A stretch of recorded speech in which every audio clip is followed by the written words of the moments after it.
Good morning, everyone, and welcome to Fox 5 on Fox Local. I'm Alex Whitler. Thank you so much for being here, and hello to all of you who are watching in all of our various ways. Thank you for watching on the free Fox Local app, on fox5atlanta.com. We are live right there on the homepage, and we are also live on the Fox 5 Atlanta YouTube channel. That is what will make this newscast more of a conversation. So please, I invite you to, if you see a story that stands out to you, resonates, one that you have questions about, please feel free to leave your comment. I have access to them and can respond in real time. It's a 24/7 working newsroom. We will make sure to ask your questions to the people who have the answers. That said, we do have a very difficult top story for you this hour. Tragedy in Cobb County. A 9-month-old baby was shot and killed, struck in gunfire at a motel. Our Deidre Dukes has the very latest for us. Deidre, what have you been able to find out? Actually, Cobb police are on scene as we speak here a day after this horrific shooting that left a baby dead, Alex. I'm going to step out of the way. We are here behind the Budgetel Hotel, the Budgetel Inn here off of Circle 75 Parkway. This is where just after 8 p.m. yesterday, a 9-month-old girl was shot and killed. We're still working to answer so many of the questions that we and our viewers have as to what happened. But what we are told right now is that the child's mother was in this area. This Budgetel Inn sits right next to another motel, and we're told that this is where homeless people tend to congregate. We were told that the child's mother was homeless, apparently that she'd been out here for a couple of days, and that at some point witnesses say they heard gunfire ring out, several shots fired, and then the mother indicated that her child had been shot. Chris, we're going to walk over here just to give folks a little better idea of the active scene that's underway right now. We do have Alex, Cobb police, as I said, that are on scene here inside the Budgetel Inn. I would imagine probably interviewing those who were here last night at the inn, talking to management here, and also looking at any surveillance video on the chance that it might help point to who did this, exactly what happened. We also have, if you swing around, Chris, we also have a crime scene investigator, crime scene unit just arrived here just a short time ago. We do have some sound, I believe, Alex, from those who were on scene last night. If we do, let's hear what they had to say. Apparently, we are still working to get that for you, but just people's shocked and saddened over what happened here last night, because as we know, Alex, oftentimes, frankly, so many homeless living in the metro area, they do form their own communities. And so even though this child was only here for a few days, those we've talked to even this morning talk about helping care for this child, and just touched and just heartbroken to learn. They said they did suspect that the child had died last night, but to hear officially from police, Alex, that it had in fact happened, that was confirmed today. What awful details as we learn more, Deidre, to know that a mother was battling homelessness. She has a child that she's trying to care for, and then the child ends up snuffed away like this. I know that this is the very beginning stages of the investigation, but I wonder if you can answer some of these questions for me. Have police said what might have started that gunfire? Did they say that there was some sort of argument? Has there been any update in that regard? Now, all great questions, Alex, and believe me, we have asked as well for more information. But right now, as of this morning, Cobb police stressing that they are very early in this investigation, and I think that is evident from the number of law enforcement that we have on scene at this hour. One of the things that I think is incredibly valuable about this Fox Local newscast is that we're able to give people a little bit of inside baseball. I was listening to our 9 a.m. meeting, and I remember hearing other managers saying, this sounds like it could, an asterisk on could, be near where a child was shot in the leg last week. The people that you're talking to, did they say that this sounded familiar, that something similar happened anytime soon or recently? We haven't heard that as of yet from those who are here in this area. Perhaps later today we might get some more insight as to the possibility that that did occur here recently. Right now, frankly, Alex, the focus for those who are here, many I talked to, they just didn't want to go on camera, but just very upset over the loss of this child who made such a great impact on members of the community that are here in this area, who live in this area, saying that this has just truly touched their hearts. They want that shooter found, and frankly, some of those that I talked to had some questions for that mother, feel that she bears some responsibility for what happened, and we'll have more on that today at noon. That is too bad to hear. We know that mother's already heartbroken.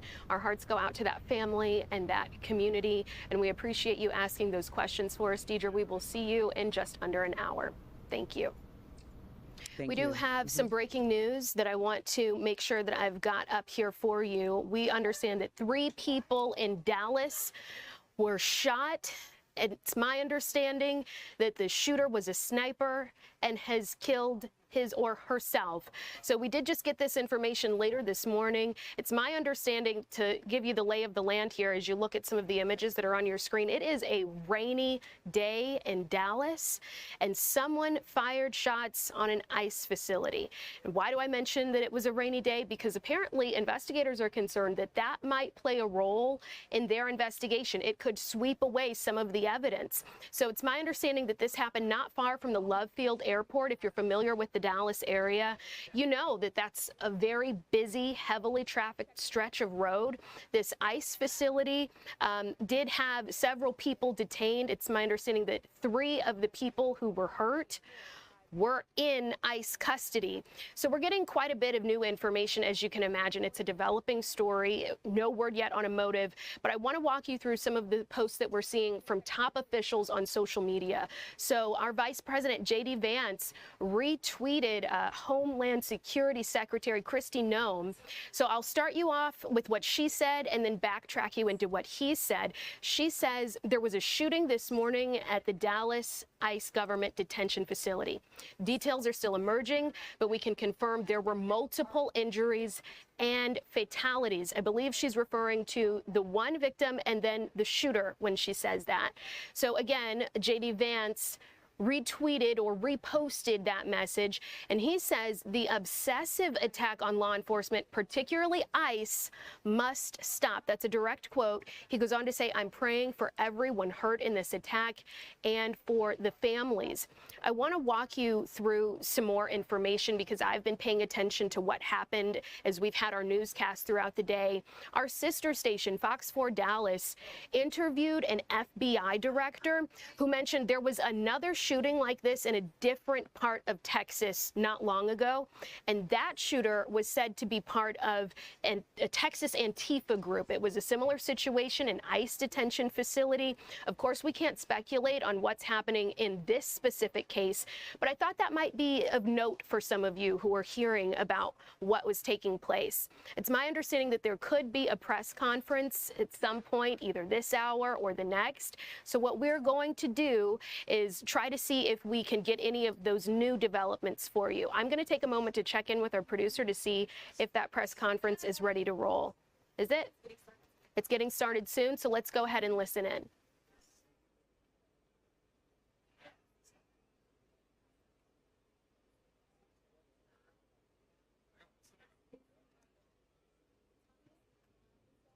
Okay, everyone, we want you to stand by. We know that you want to be able to hear everything that's taking place.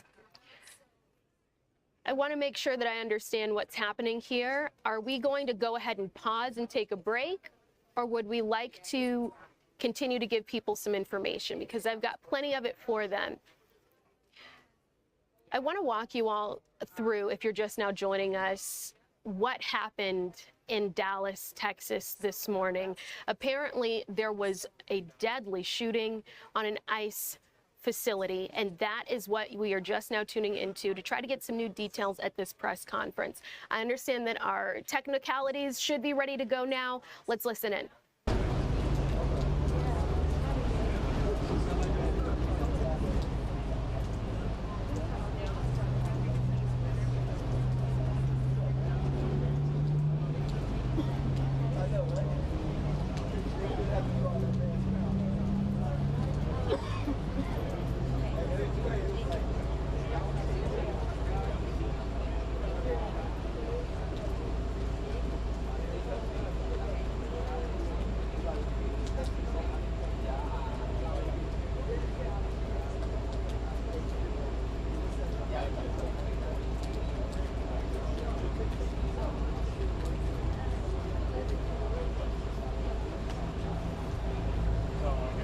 me to come back right now and toss to Tyler. Okay. Sounds like that press conference is still working on getting itself together here. We are live throughout the morning, so as soon as that is available, we are going to give you an update. But in the meantime, we do want to focus on some more local news. We are paying attention to an officer-involved shooting. This is something that if you've been watching Good Day Atlanta throughout the morning, you know we've stayed on top of. Fox 5's Tyler Fingert is paying attention to what's going on in this Central Drive shooting. At last check, we didn't have very many details, but I know Tyler is working the scene for us. Tyler, have you learned anything new?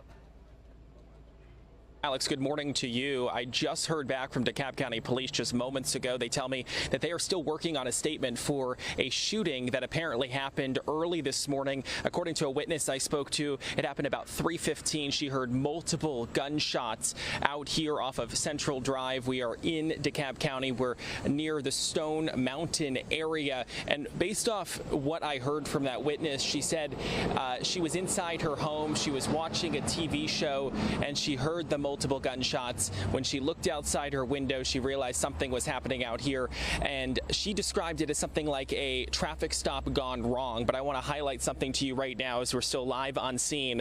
As we push in, you can see what appears to be glass on the roadway right there. That is where a late model sedan was parked this morning, and that is apparently where a driver of that vehicle was apparently shot by DeKalb County Police early this morning. So based off what that witness told me, she said it sounded like a traffic stop gone wrong, and there was maybe one other person in that vehicle. She said that she heard a woman screaming that basically we did nothing wrong. That's what she heard, the woman screaming, and was screaming at the officer about what happened.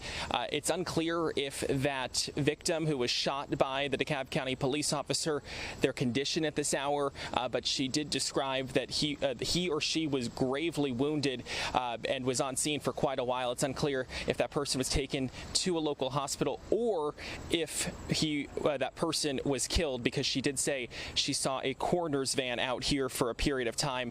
I did reach out to my contact over at the DeKalb County Medical Examiner's office. I was just calling them before you came to me, Alex, and I was not able to get a hold of them. I just sent them an email as well. We're hoping to see if they're able to tell us if this was a deadly officer-involved shooting or if that victim ended up getting transported to a local hospital. Again, limited information at this point, but we do know this happened off Central Drive in the Stone Mountain area. Lots of police officers were out here for hours investigating, because it happened about 3:15, and then officers cleared the scene about 9:30 this morning.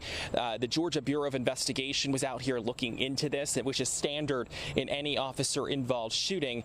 So we are still waiting for a statement from not only DeKalb County Police, but also the Georgia Bureau of Investigation. My colleague, multimedia journalist Billy Heath, was out here for hours. He spoke to a witness, and take a listen to what that witness told him. Heard a lot of shots, about 12 shots, and but less than 3 to 5 minutes, it was police coming. I look out my window, I see police, fire trucks, everything pulling up. And you saw an ambulance leave this scene? Yeah, I was looking out my window and saw the ambulance leave the scene. Yeah, and again, at this point, we don't know if that ambulance was carrying that person who was shot by a DeKalb County police officer or if that ambulance was just leaving the scene, because another witness told us that they also saw a coroner's van out here and described that the person who was injured by that DeKalb County police officer was laying on the ground for quite a while, and so it's unclear if that person ended up getting transported to the hospital. That's information we are working to gather. As I told you before we heard from that witness speaking to my colleague Billy Heath, what that witness told us was that it was obviously a chaotic scene out here. She heard a person who apparently may have been in the passenger seat of that vehicle saying that they did nothing wrong and wanted to know what happened.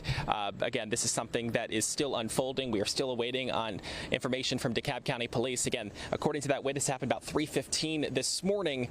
And now we're approaching, 11:15, and we are still awaiting information. We are pressing DeKalb County Police for information. We're waiting the Georgia Bureau of Investigation to get back to us with information on their end as well, because they are investigating this, which is standard in any officer-involved shooting.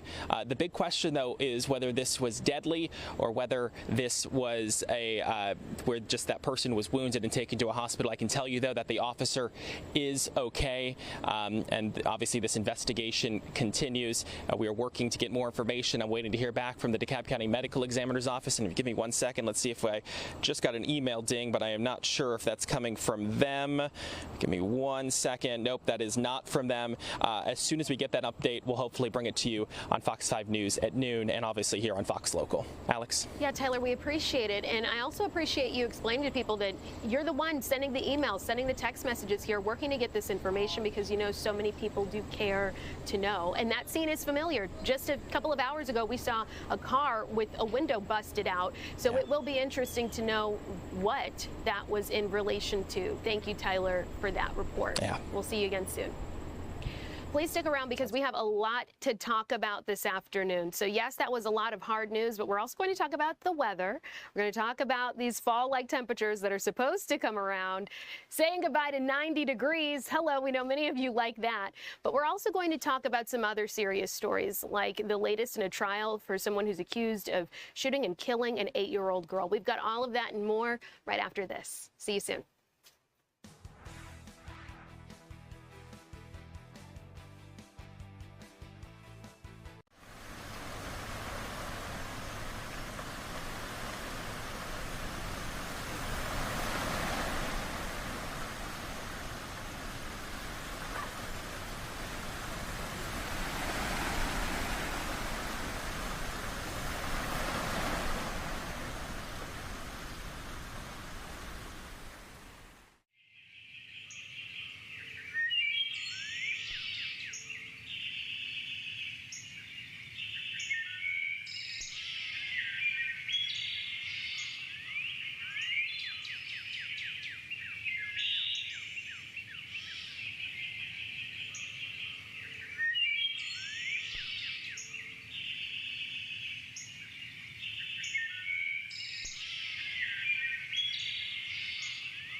Back to Fox 5 on Fox Local. We're getting an update on that breaking news, that deadly ICE facility shooting in Dallas, Texas. Let's listen into what authorities have to say.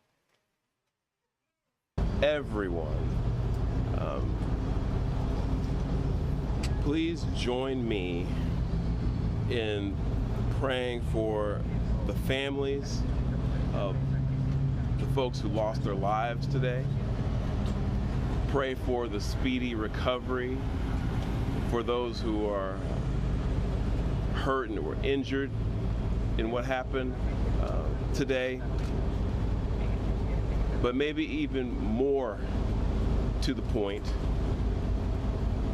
we're a country and a city that needs prayer.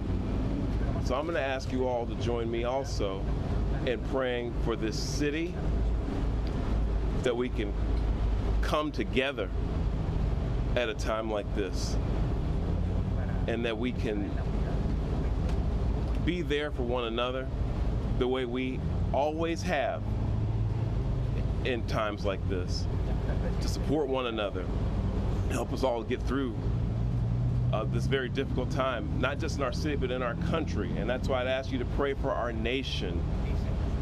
There's a lot going on right now in our country. A lot of it's confusing. It's a scary time. I've got children. I've got 3 young children, and I'm here to tell you that it is challenging to explain to them what's going on in our country right now. But I said before, and I'll say it again, I believe in the power of prayer to change things, and it can change the hearts of people. It can change this country. It can change this city. So please pray for everyone who's affected by today's tragedy. I also want to say thank you to the Dallas Police Department, and say thank you to the Dallas Sheriff's Department, Dallas County Sheriff's Department, Texas Department of Public Safety, and all of our various federal law enforcement partners who acted so quickly today to make sure that today's tragedy wasn't worse than what it was. So on behalf of the city of Dallas, I want to say thank you to all of you. And you're going to hear from some of those folks later, but I wanted to let you know that we appreciate what you all do, not just today, but every day, to help keep us all safe. And lastly, and this is really important, I would ask all of you, all the city of Dallas residents who can hear me right now, let's be patient, let's remain calm, and let's let our law enforcement partners, our police department, do their job. This is an active investigation. There's still a lot of unanswered questions, and I want to encourage all of you to exercise a little bit of restraint and allow them to do their job to help make sure this continues to be a safe city, and that they can help us figure out what happened here today.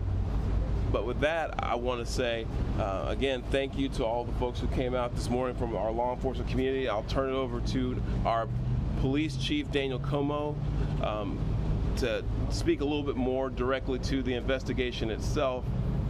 And with that, Chief Como, thank you. Thank you, Mayor. Today at approximately 6:40 a.m., we received a city officer call. We responded to the call, got to the scene, and we later learned that we had 4 individuals that were shot, 2 of them deceased, including the shooter. The DPD was able to locate the shooter, who was deceased. We're going to be working this investigation shoulder to shoulder with our federal partners. The FBI is on scene, and right now I'm going to introduce you to the SAC of the Dallas Field Division, FBI Joe Rumrock. Yeah, good morning. My name's Joe Rothrock. I'm the special agent in charge of the Dallas FBI Field Office. I want to first start by thanking our partners in local law enforcement, specifically the Dallas Police Department, for their quick and timely response. I can confirm at this time that the FBI is investigating this incident as an act of targeted violence. It is unfortunately just the most recent example we've seen of targeted violence, to include here in North Texas, where back on July 4th, we saw a coordinated attack carried out against an immigration detention center in Alvarado, Texas. What I can also share with you is that early evidence that we've seen from rounds that were found near the suspected shooter contain messages that are anti-ICE in nature. Again, this is just the most recent example of this type of attack. This will be a whole of government response. There will be no resource not utilized to bring all those individuals who are responsible to bring them to justice and to hold them accountable. While we're not releasing identities of any victims at this time, what I can confirm for you is no members of law enforcement were hurt during this attack. If any member of the public has information that would help the FBI's investigation, I would ask that you please report that to 1-800-CALL-FBI. Again, any piece of information will be helpful, but this will be an ongoing investigation between us, a number of federal partners, and our local partners, again, to ensure that anyone responsible is held accountable. With that, I will turn it over to my counterpart from the ICE Enforcement and Removal Office. Good morning. My name is Joshua Johnson. I'm the acting field office director for ICE Dallas. I'll be brief with my comments, but I do want to start off by saying thank you to the Dallas Police Department, Dallas FBI, HSI, CBP, ATF, and virtually every law enforcement officer in North Texas for your support. This is the second time I've had to stand in front of you and talk about a shooter at one of my facilities, and I think that the takeaway from all of this is that the rhetoric has to stop. There are people out there who are seeing what is being placed online, and they're coming and they're doing acts of violence against ICE employees. So that's kind of all I have for today, is that it's just got to stop. It's dangerous, and people are losing their lives. Thank you. Thank you all so much for coming. We really appreciate it. Again, thank you all so much. As it was said here today, if you do have any information, reach out to 1-800-CALL-FBI. Thank you. Thank you. Just listening in to Dallas authorities. They were giving us an update on some terrible news. That news conference still going on, but we want to give you some context if you're just now joining us. 4 people were shot, 2 of them dead, including the shooter at an ICE facility in Dallas, Texas. This is the second shooting of its nature this year. The first happened in Alvarado, Texas in July. The new details that law enforcement just explained are that there were notes found near that shooter who died of a self-inflicted wound. That shooter did explain that this was an anti-ICE attack. And this is why the Dallas FBI field office says this was an act of targeted violence. We are going to have much more on this. Heartbreaking news that someone's loved one is out there shot and killed when you join us a bit later on. But one more thing of note here that I want to point out. No law enforcement officers were hurt in this shooting. If you do have any information, if you're watching, we recognize some people don't just watch from the Atlanta area. We get viewers from Dallas, Houston, Austin, Orlando, and beyond. If you do know something about this, you're encouraged to call 1-800-CALL-FBI. That said, we are hearing that this is still going on. Let's listen in. The divisive rhetoric tragically has real consequences. I hope that every one of us will pray, number one, for the safety of law enforcement that are risking their lives to keep us safe. Number two, for the health of those who were shot and injured today. We still don't know the full details of who was injured, but for the families also of the victims of this shooting. Violence has no place. It is wrong.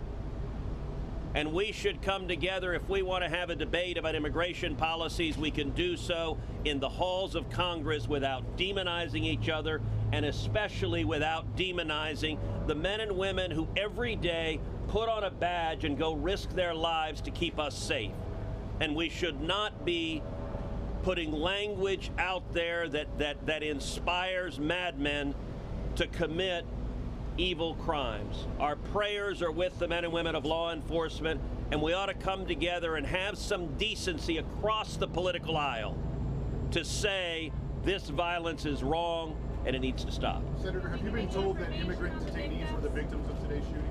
My understanding is the details of who the victims are still being ascertained, so I don't want to go ahead of law enforcement releasing these details. What they have said is that no law enforcement was injured, and so that's a natural inference, but I don't know the details. Special Agent, can you talk a little bit about some of the evidence you mentioned earlier? Just for clarity, I think there's going to be a lot of questions. Our understanding is that some of the shell casings had specific writing that was relevant to the voting. Give us more information. So I'm not going to go into any more details at this time. We will come back to you when we have more details to share.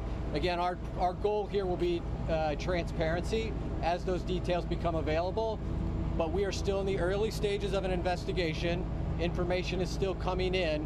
When we have more details, we will come back to this group. And just to as well on the victims, I mean, I think it's a question that people are asking.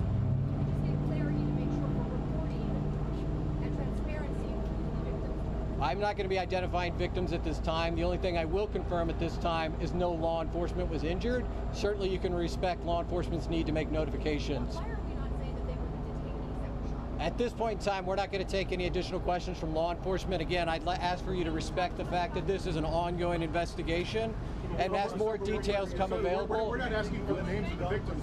I understand. General sense I if will, the victims are the detainees. the only thing I can say right now is no law enforcement was injured this morning as part of the attack. I won't be taking any more questions, neither will law enforcement this time. We'll come back to you later today or in the coming days when we have additional information. Thank you for your time. Thank you a lot.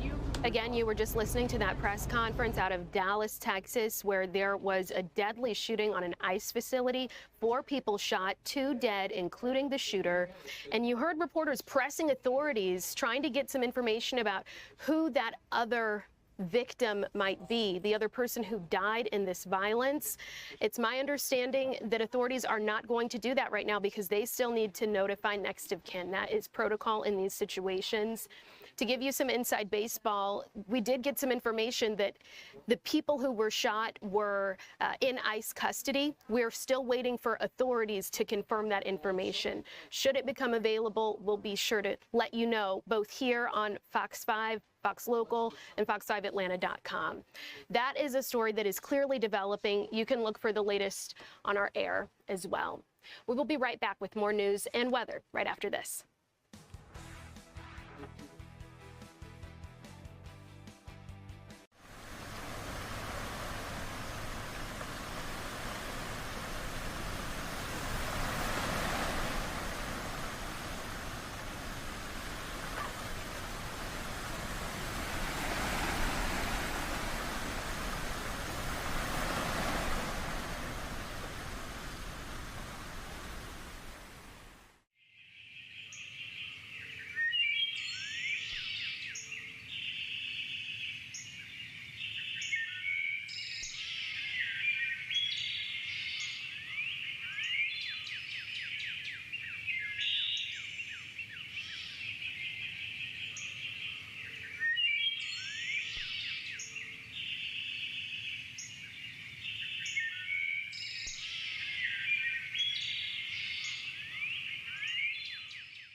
Welcome back, everyone, to Fox 5 on Fox Local. Look who I've got here, Jonathan Stacy, who is on fall watch, waiting for any moment now when it finally starts to feel like the fall temperatures are back for this time of year. My understanding is 90s could be a thing of the past as soon as today.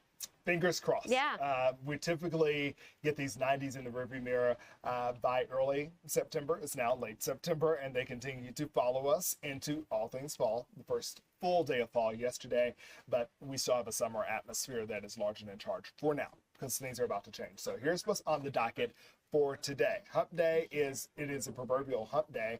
A little bit of a word scramble here. The graphics have a mind of their own. Don't let the people know. They might not notice. Showers and storms in the forecast, but it's really for the second half of the day.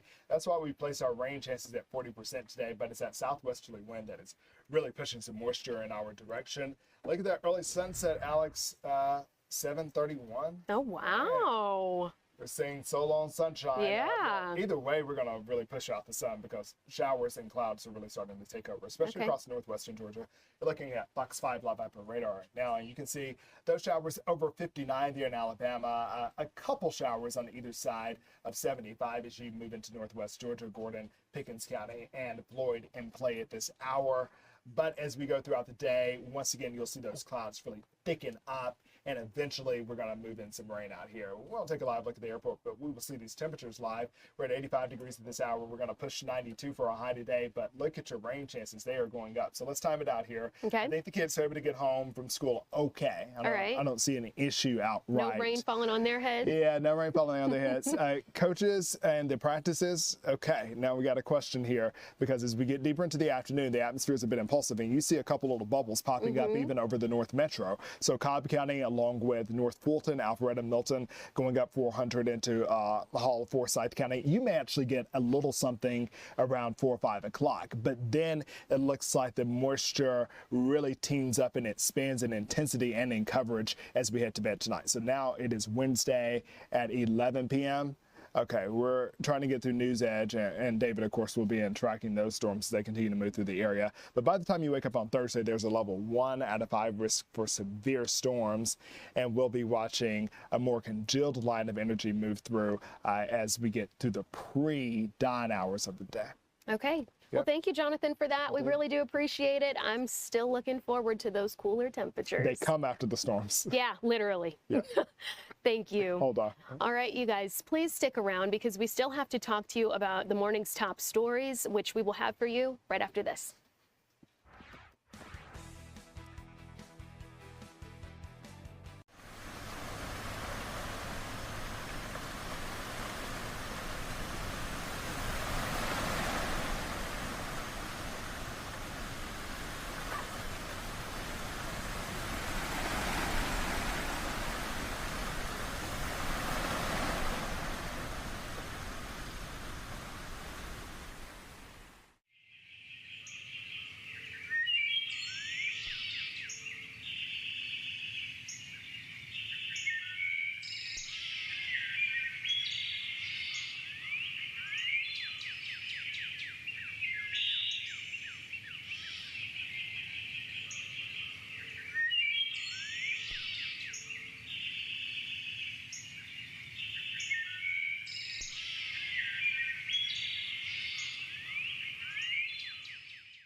Good morning, everyone. Welcome back to Fox 5 on Fox Local. Thank you so much for being here, especially those of you who are watching on fox5atlanta.com, the free Fox Local app, and our Fox 5 Atlanta YouTube channel. That is what makes this hour a news conversation and not just a newscast. So if you are watching in that capacity, you're able to leave a comment.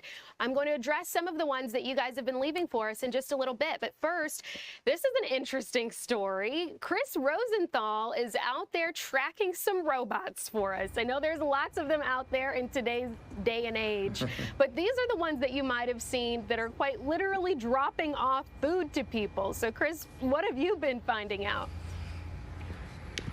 Yeah, absolutely here. You know, there are camera here. My little camera robot's acting up here a little bit this morning. There we go. But you may have seen some robots in some restaurants. This is kind of a new thing, and some of you may even remember the Jetsons and remember the housekeeper there. But I am at To Do Robotics, where they specialize in robotics. These are some robots that they use in hotels and offices for housekeeping, for vacuuming, sort of like an industrial sort of Roomba, if you think of it that way. But they also have some robots here that they use in restaurants that you may have seen. And I am joined by CEO of To Do Robotics, Marianella Naninga. Thanks for joining us. Thank you very much for having us. And tell me, first of all, just real quick about how you got, the idea for this company. Well, actually, I had worked in technology all my life and technology sales. And in 2015, I actually had the opportunity to visit South Korea, Seoul, and I was actually brought to a restaurant where they had a robot. Something similar to that one, actually, but it was very slow. So I didn't know. I was in love with the technology, but I also thought that it was too early. Fast forward in 2020, I had the opportunity to attend CES, and for the first time, there was a company, Pudu Robotics, that actually brought this kind of server robot. So I fell in love. I told them, hey, I want to become your importer and distributors. And here I am. I developed the project 3 years later for another company that decided don't go with. And I decided to do it myself. So 3 years later, here we are. And here we are with these robots here. And these, you may see these in some restaurants. And these are some servers here. Yes. And tell me a little bit about how they work, and I think you're going to demonstrate some here. Yes. And I'll be right on my way. Absolutely. So this is actually BellaBot, and this is her sister, the new version BellaBot Pro. Both of them actually act as a server, are actually the personal assistants for the servers, but let's put it in this way, it could act as a runner. So we program the robot to actually be based in the kitchen and then program each one of the tables, and the robot actually can go and bring the food from the kitchen to each one of the tables. Each one of the robots had 4 different trays. So it had the opportunity to send actually food for 4 different tables, or you can load it up all for a one brick party. So it's used not only for the kitchen to bring actually food, but also from the bar. Imagine bringing things from the bar, drinks to each one of the table, or hors d'oeuvres or chips, for instance, in the Mexican restaurants to actually each one of the table.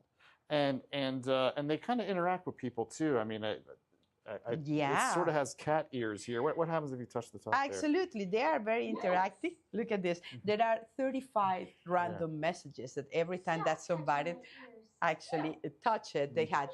Kids love it, actually. And elderly people as well, because for them it's like seeing the future and be possible to see this. As I said, these ones are the assistants of the servers. Let's see what one in action here. Absolutely. So we actually select one of the stuff we had created, in this case, brothers, and we just send it.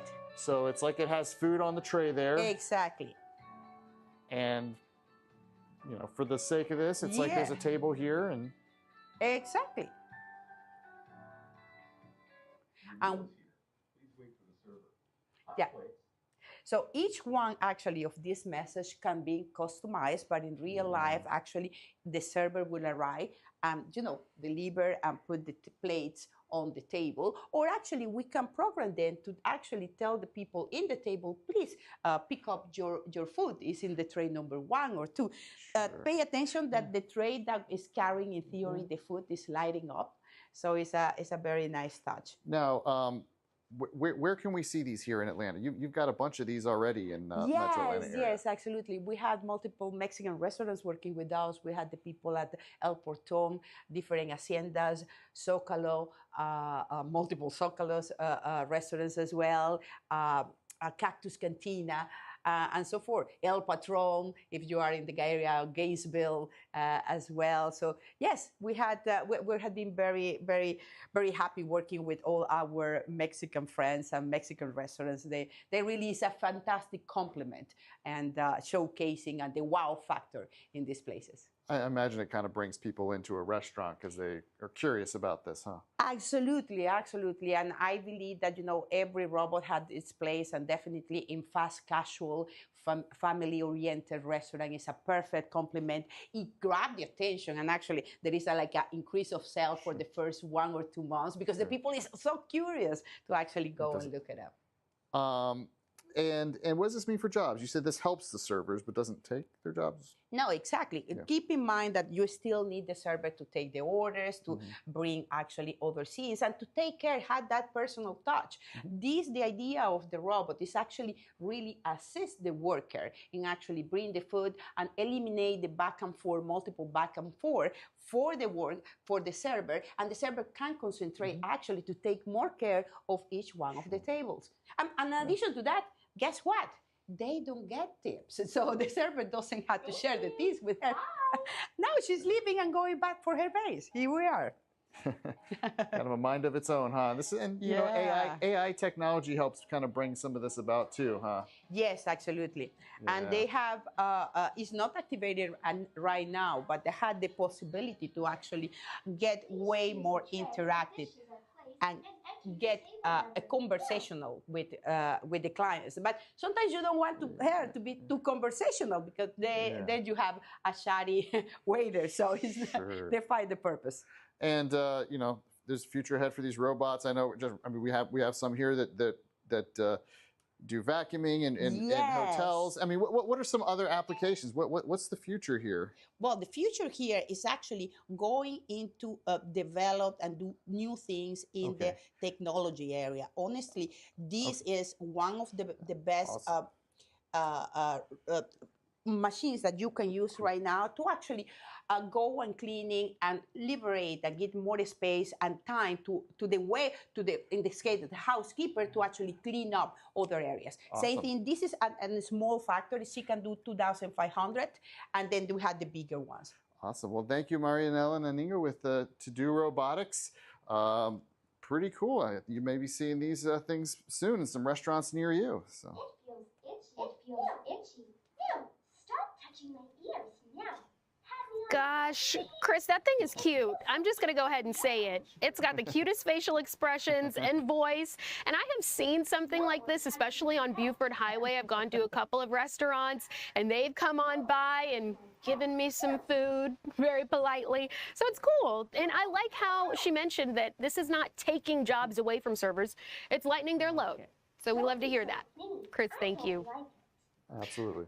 Well, we do have some other stories that we want to keep you guys up to date on. This is something that's going to be important for those of you who are traveling to the airport, right? We all know about the plane, train, and how efficient it is.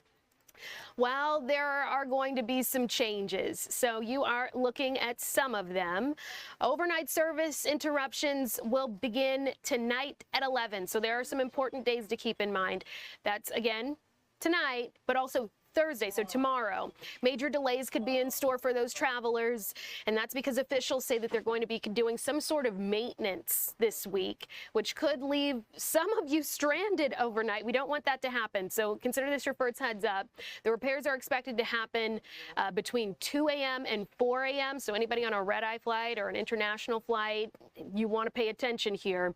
The plane train will be completely shut down, so you will get your steps in. Travelers are now being asked to plan accordingly. Officials say airport staff will be on hand to help them get to their destination as quickly as possible. That said, I want to really quickly point out, I appreciate you guys who are leaving comments in our Fox 5 Atlanta YouTube channel. I saw you guys really were interested in the Dallas breaking news. Some of you said that you just moved to Dallas. I'd be curious to know if you moved from the Atlanta area. That is what makes this newscast a news conversation. So please don't hesitate to leave me a comment and we can answer it in real time. We will be right back after this.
Morning, everyone, and thank you so much for choosing to catch up with us for Fox 5 on Fox Local. I'm Alex Whitler. Gosh, this has been a jam-packed news hour. As always, I want to thank you for watching on the Fox 5 Atlanta website, on our free Fox Local app that you can download not just to your phone, but also to your smart TV like your Roku, your Fire Stick, other devices. We're also streaming live on the Fox 5 Atlanta YouTube channel, and that is what makes this presentation so special. It allows for a conversation, one that allows me to see the stories that you are interested in real time, so we're able to circle back and talk about the stories that mean a lot to you. That said, this is an opportunity for us to talk about the morning's top stories, and I want to acknowledge the ones that were especially poignant to some of you. I've been reading your comments, and many people had questions about that breaking news in Dallas. If you weren't familiar, there was a deadly shooting at an ICE facility earlier this morning in which 4 people were shot, 2 were killed. That is something that you can find all the latest information on fox5atlanta.com. But here's some information that I did not get to tell you. Sequoia Turner, does that name ring a bell? If you've lived in the Atlanta area since 2020 or over the past 5 years or so, you've probably heard it quite a bit. She's a little girl. She was 8 years old. Unfortunately, she was shot and killed at a Wendy's. It wasn't just any Wendy's. It was the site of citywide protests after police-involved shootings, specifically the Rayshard Brooks shooting. So there are 2 men who have been charged in connection to her death. So the first, it's my understanding that his name is, let me pull up my notes here, Jerian McKinney. He ended up taking an Alford plea. And for those who are not familiar, an Alford plea is a guilty plea that a defendant enters when they want to maintain their innocence, but they acknowledge that the prosecution has enough evidence to convict them. So that's one. But right now, there is another man in court accused of playing a role in this little girl's death. His name is Julian Conley, and defense attorneys, in an interesting update here, argue that the shooter was described as wearing black, but Conley was seen wearing red that night. So that's the biggest discrepancy that we've heard of that's been taking place in court lately.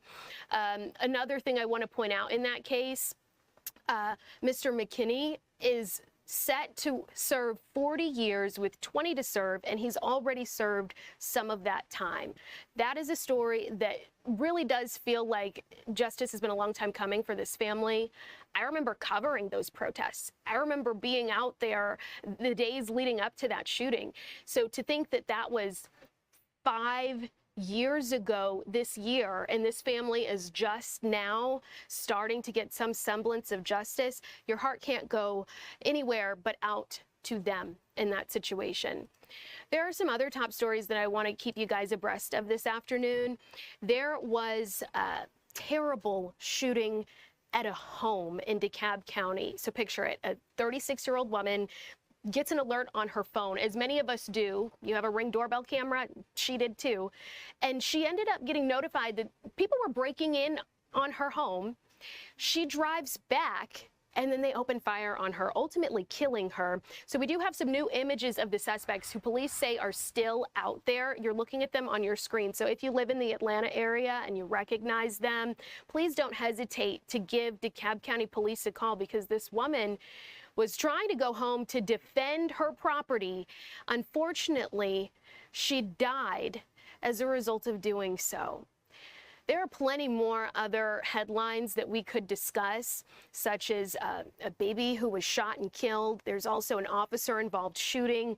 All of that information will be available to you on fox5atlanta.com, the Fox Local app. To those of you who are watching, you'll be able to toggle over and get that information as soon as this wraps up. But we do invite you to stick around, because Fox 5 News at noon is coming up right after this. Thank you so much for your time, and I've really enjoyed this news conversation. I'll see you next Wednesday. Have a great day.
Coming up next on Fox 5 News at noon, a Cobb County motel is at the center of an investigation after a young child was fatally shot.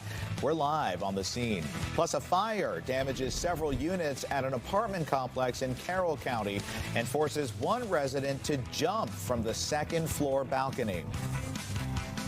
And savor the final hours of sunshine. I'm tracking strong to severe storms moving into the area. That's next to my Fox 5 Storm Team forecast. Fox 5 News at Noon starts right now. Thank you for joining us for Fox 5 News at Noon today. I'm Paul Milliken in for Alex. Developing this afternoon, the investigation continues into an overnight police-involved shooting in DeKalb County. Now, the GBI has been called in to investigate exactly what happened here. Fox 5's Tyler Fingert is live where the shooting happened. This is on Central Drive. So, Tyler, what can you tell us? Well, Paul, good afternoon to you. A witness tells me this appears to have been a traffic stop gone wrong that ended in gunfire. Take a look behind me. You can see where police apparently had done this shooting. You're looking at glass on the road right off Central Drive, right near Stone Mountain in unincorporated DeKalb County. That